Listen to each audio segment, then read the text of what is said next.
ग्रंथों के अनुसार 4 युग होते हैं, सत्य, त्रेता, द्वापर और कली। कहते हैं कि कलियुग में पाप अपने चरम पर होगा। वर्तमान में कलिकाल अर्थात कलयुग चल रहा है। ग्रंथों में इस युग में क्या क्या होगा या घटेगा ये लिखा गया है। ये भी है कि इस युग में जब कहीं भी प्रलय होगा तो सिर्फ हरि कीर्तन ही उससे बचाएगा। आओ जानते हैं कि कलियुग के संबंध में ग्रंथों में क्या लिखा है। 1. सतयुग। सतयुग में प्रतीकात्मक तौर पर धर्म के 4 पैर थे। सतयुग में मनुष्य की लंबाई 32 फीट अर्थात लगभग 21 हाथ बताई गई है। इस युग में पाप की मात्रा 0 विश्वा अर्थात 0% होती है।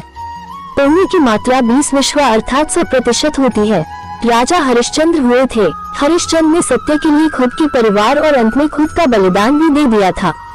2. त्रेतायुग। त्रेतायुग में धर्म के 3 पैर थे। इस युग में मनुष्य की लंबाई 21 फीट अर्थात लगभग 14 हाथ बताई गई है।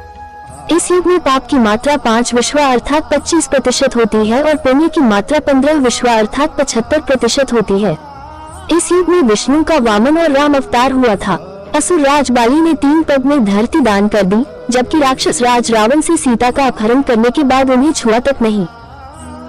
द्वापर। द्वापर में धर्म के 2 पैर ही रहे। इस युग में मनुष्य की लंबाई 11 फीट अर्थात लगभग 7 हाथ बताई गई है। इस युग में पाप की मात्रा 10 विश्वा अर्थात 50% होती है, जबकि पुण्य की मात्रा 10 विश्वा अर्थात 50% होती है। मतलब ये कि इस युग में आधे मनुष्य पापी और आधे पुण्यात्मा थे। इसी युग में महाभारत का युद्ध हुआ था। ये युद्ध धर्मयुद्ध ही था। कृष्ण ने धर्म की रक्षा की थी। 4. कलियुग। द्वापर में 2 पैर और अब कलिकाल में धर्म के पैरों का कोई नामो निशान नहीं है।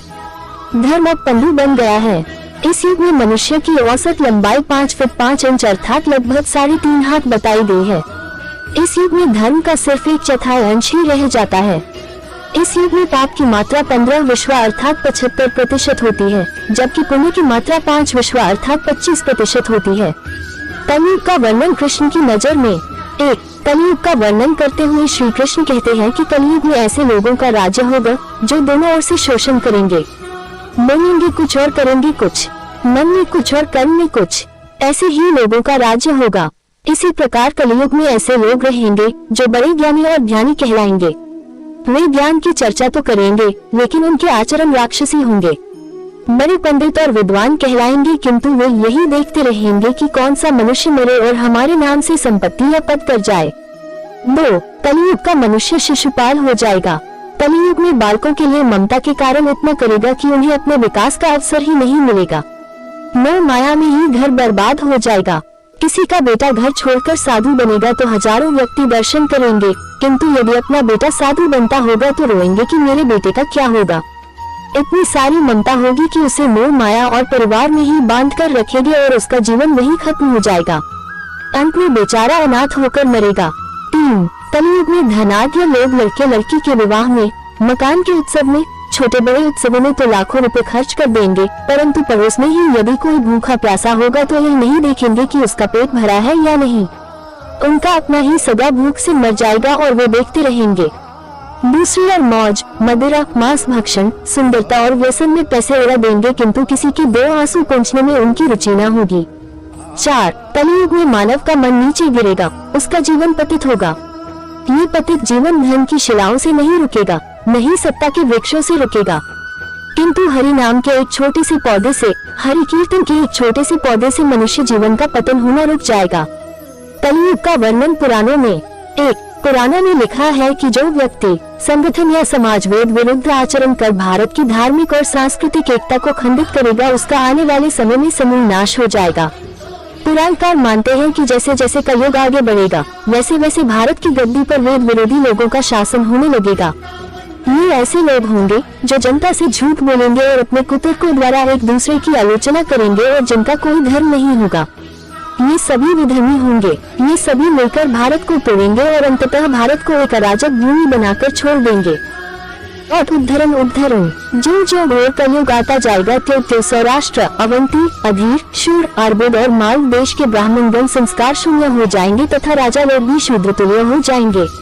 अपनी तुच्छ बुद्धि को ही शाश्वत समझकर कुछ मूर्ख ईश्वर की तथा धर्मों की प्रामाणिकता मानने का दुस्साहस करेंगे। इसका अर्थ है कि उनके पाप जोर मार रहे हैं। 3. जब सभी वेदों को छोड़कर संस्कार शून्य हो जाएंगे तब सिंधु तट, चंद्रभाग का तटवर्ती प्रदेश, कौंतीपुरी और कश्मीर मंडल पर प्रायः शूद्रों का संस्कार ब्रह्मतेज से ही नामात्र के भुजों का और मलेच्छों का राज होगा।